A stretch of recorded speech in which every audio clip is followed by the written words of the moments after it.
So let's just start. I did do a few notes, but I'll just do the best I can to stay on track. This is so exciting to get to do this and look at all your faces. So fun.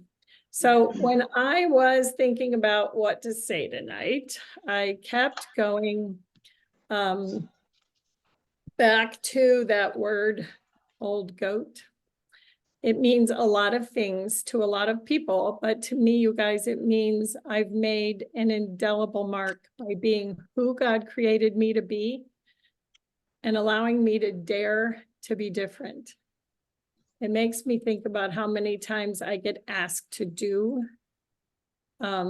something that I absolutely do not want to do. It's easy when the task is in my wheelhouse or something I'm passionate about, but I prefer to be a fly on the wall and not ever put myself out there when it's outside of my comfort zone. Oh gosh, there's more people in the waiting room. Hold on.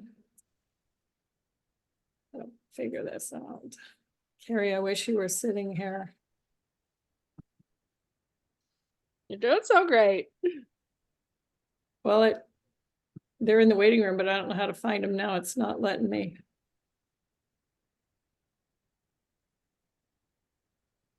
Okay, well.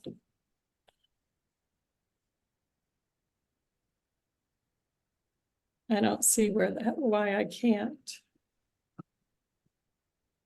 I think sorry, Mickey, if you look at participants and then if you scroll to the top, I think that's where the waiting room, it says like there's people in there.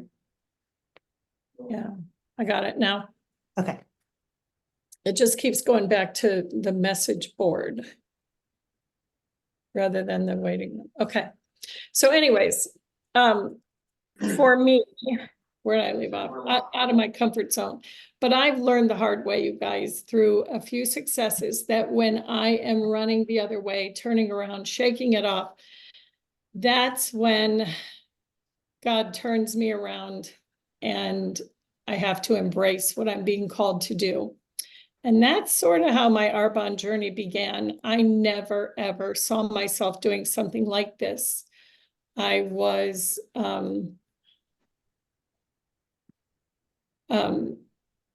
I'll put this right here where my notes are, and then I can see the room. Anyways, when I was asked to do Arbonne, I never saw myself doing something like this because I didn't think I had the skill set. I didn't think that I could be good at it, but I became an independent consultant to purchase products and support my girls and their business journeys. And literally, you guys, climbed to area manager just by sharing face to face, belly to belly, on the fly.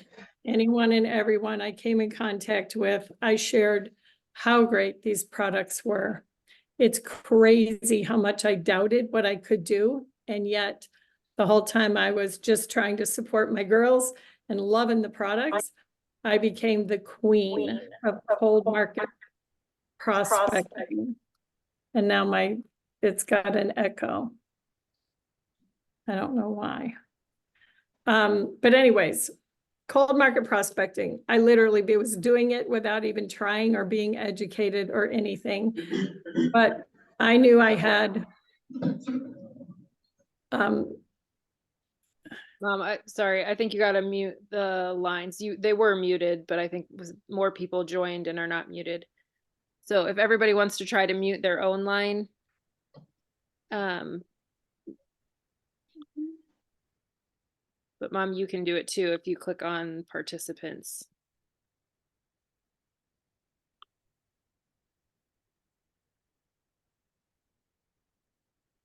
I think you're good now.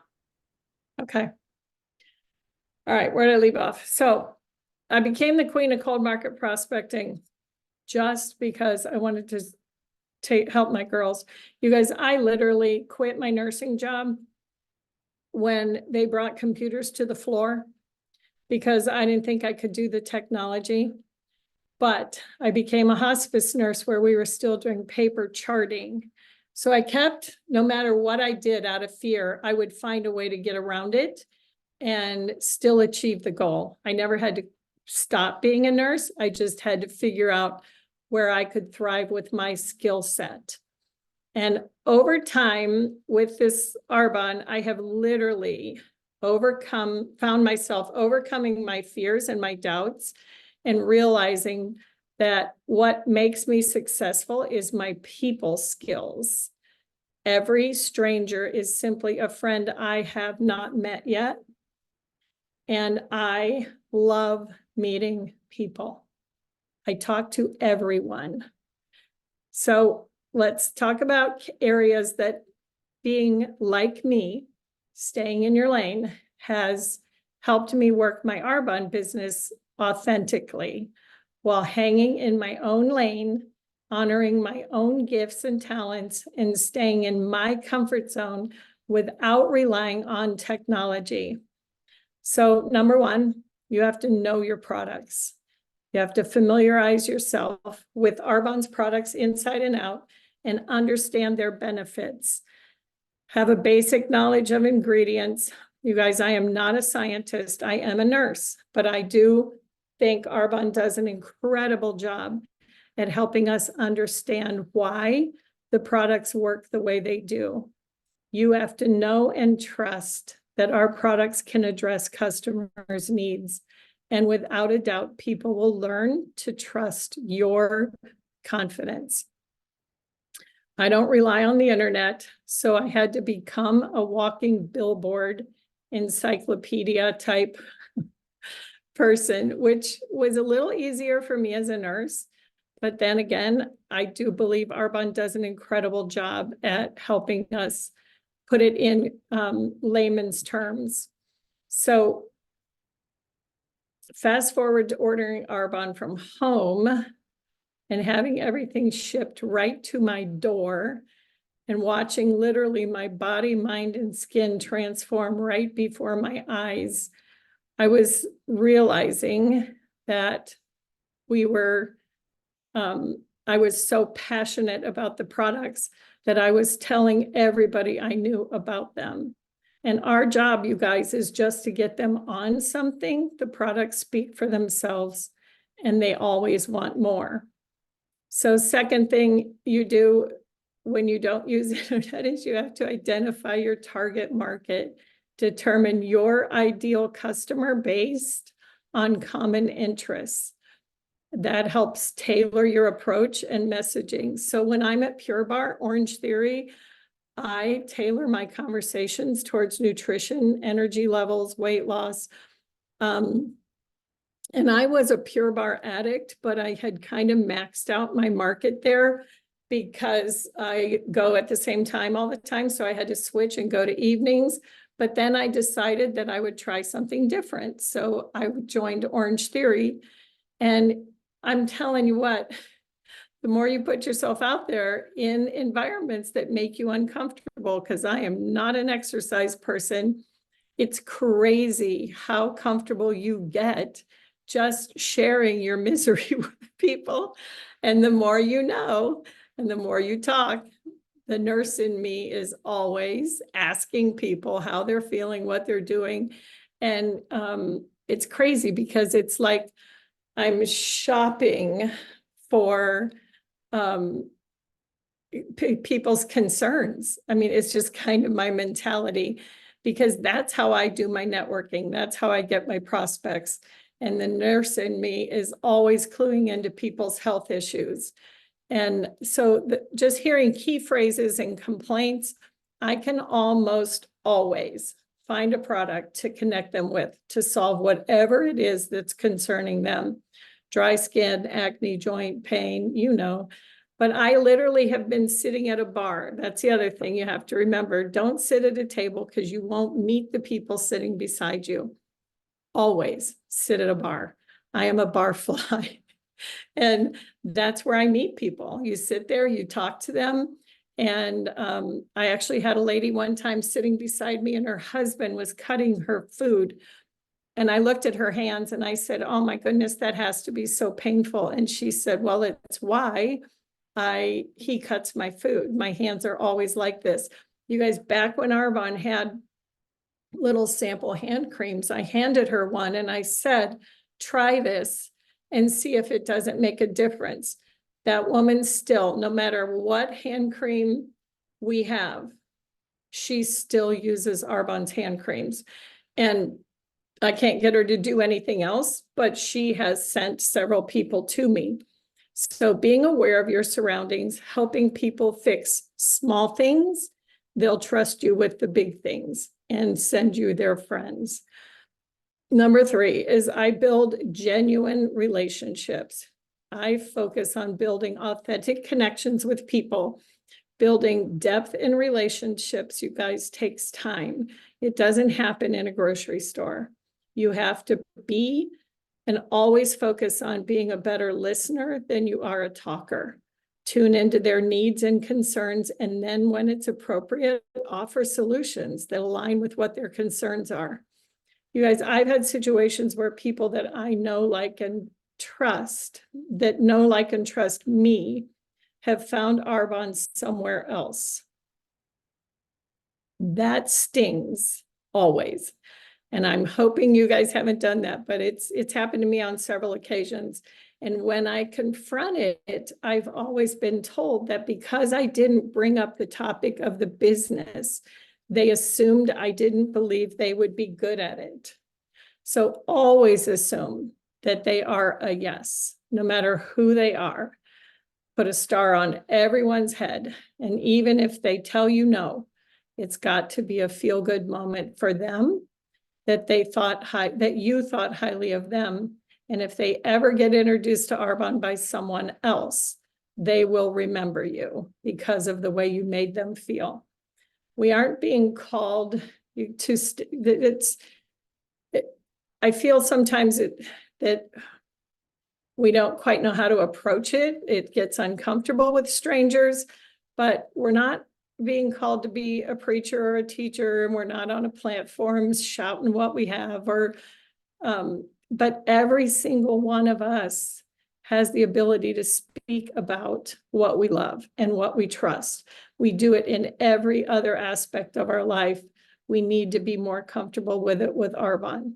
And you guys, I can honestly tell you, I truly am. I tell everyone about Arbonne. But again, there aren't many people that I come in contact with that I don't strike up conversations with. So number 4 is to share your story. Always share your personal experiences with Arbonne products and how they benefit you and your family. Authentic storytelling is a powerful tool because it connects others and it builds trust, because so many things in your story might resonate with something they are experiencing. You guys, I am pushing 70, and my before and afters tell an incredible story. And today, looking back, is kind of humorous for me, but I can't tell you how grateful I am that the girls cared enough to bring me on this journey with them, because I would have never done Pure Barre. You guys, I didn't run from the couch to the bathroom. I was not an exercise person. All my life, I would do the things like, I don't know what they used to call them, like a little aerobic classes and stuff. And then you'd think you had done your job for the week, but Pure Barre is a daily thing. I can't tell you how many clients I have just from being willing to get out of my comfort zone and join those classes. That was not easy for me, but I'm super glad I did it. Number 5, hone in on your communication skills. Communication skills basically revolves around active listening, having empathy, and a clear desire to get to know the person you're listening to. If you talk more than you listen, it's not going to build trust. I can't tell you how many times someone has shared with me what it meant that I stopped what I was doing and took time to hear their concerns. that I wasn't just listening on the fly or trying to multitask while they were talking. I've had direct sales people approach me like those, I refer to them as like those kibbles and bits, kibbles and bits. I'm going to give you some kibbles and bits. Those commercials where they literally just start dumping on me with their products and how much this stuff's going to change my life. And I need to join their team and I need to come to all this stuff. And I'm just like, whoa, baby, that's a lot. But it's a total turnoff. That's why we have class and we do it mindfully and tactfully and sensitively.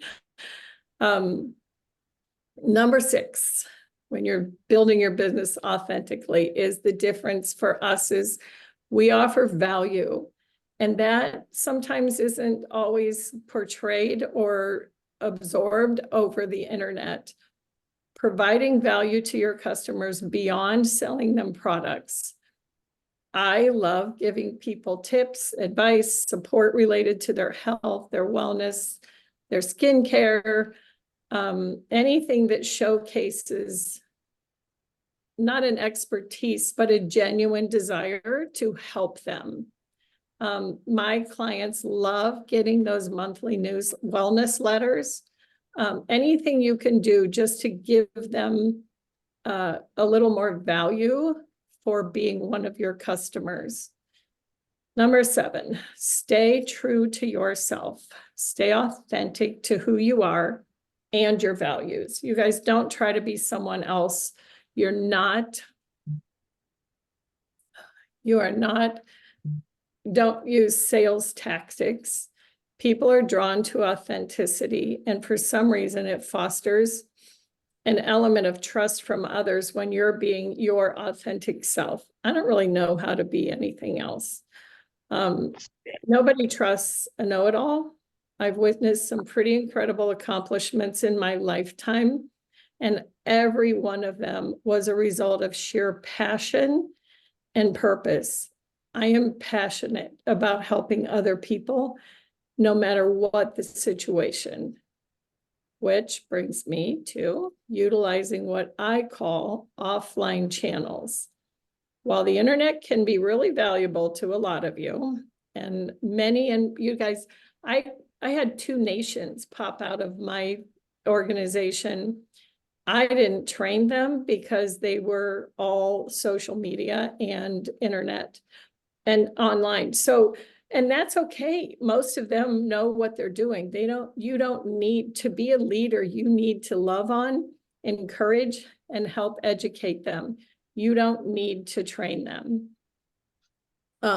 But I like what I call offline channels. While the internet is huge for a lot of people, for me, an offline channel is like in-person events, one-on-ones, networking, and word-of-mouth referrals. Those have all been my go-to for my entire organization. I don't think I have sponsored anybody offline or online. They've all been through just belly to belly, face to face people. People to people. And you guys, when you're doing this and you have somebody that's interested, don't be afraid to give away the farm. I love samples. And I know if right now we don't have a lot of samples to use, but we make samples. I make little sample packs. I carry fizz. I always have something to hand somebody. And if they're willing to help me network or invite a friend, I'll give them a full-size product. You guys, I have girls on my team, the college girls, that love, love, love our self-tanner. You offer them that and they will do anything for you. I like doing in-home parties because it's my nature to love on people. So I actually do miss foot soaks and facials, which I know is odd for everybody else. But I do miss that because it's just my love of the business is being able to pamper and help people with self-care and just feel loved on and appreciated. But Okay, that takes me to number, continual learning and improvement. I'm not good at this. This was a really hard thing for me at first. And I'm working diligently on improving this area. I'm not good at it. I can find 100 different ways and 100 different things I'd rather be doing with my time than reading, listening, watching. But I am diligently focused on daily self-development right now. And it's crazy how different I feel about my business. I used to, every time somebody would say, you have to be listening to trainings, you have to be in self-development, you have to be doing this every day. I'm like, yeah, right.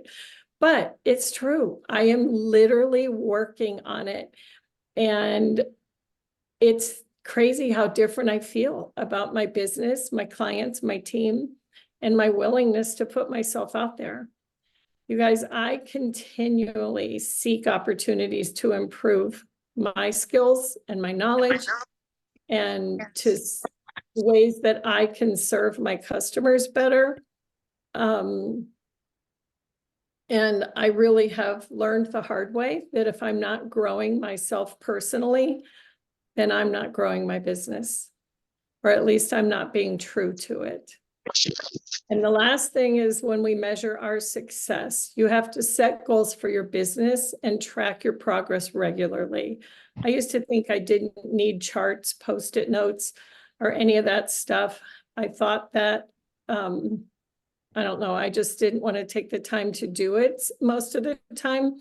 But once I got over myself and I started setting personal goals as well as business and team goals, it gave me a reason to track my own progress. And then I was able to celebrate small successes rather than always focusing on the big goal. And then I was able to learn more from challenges and setbacks that I had along the way. Because I think if you're always focused on the big goal, it's easy to overlook the small hurdles that you have to just kind of brush them aside. I don't know how to mute them, Carrie. But anyways, so whether you're at home with neighbors, at church, your workplace, the kids' sports, shopping in a grocery store, you guys, my biggest, if you learn or take away anything from this tonight, I hope it's this. Put your phone away. Don't always have it on. I have met the most incredible people and have been able to fill in gaps for people that really needed it in moments that I would have never known. And I actually have a couple separate trainings about those incidents, and being able to stand in a gap for someone just because I didn't have my phone on. I was shopping and I noticed someone needed help or was struggling. I can't tell you what that means to me. So, but if you have your phone and you're talking and you're distracted, you're going to miss the moments that you are meant to help fill in a gap for someone. It's not always about Arbonne. You guys, there's no perfect formula. You don't need special trainings or qualifications. All it takes is a willingness to learn and a heart to serve others to do this business. I don't care where you are with technology or anything else. None of that matters. So that is all I have. I hope you guys, sorry about the confusion in the beginning, but I hope you guys all have a great night.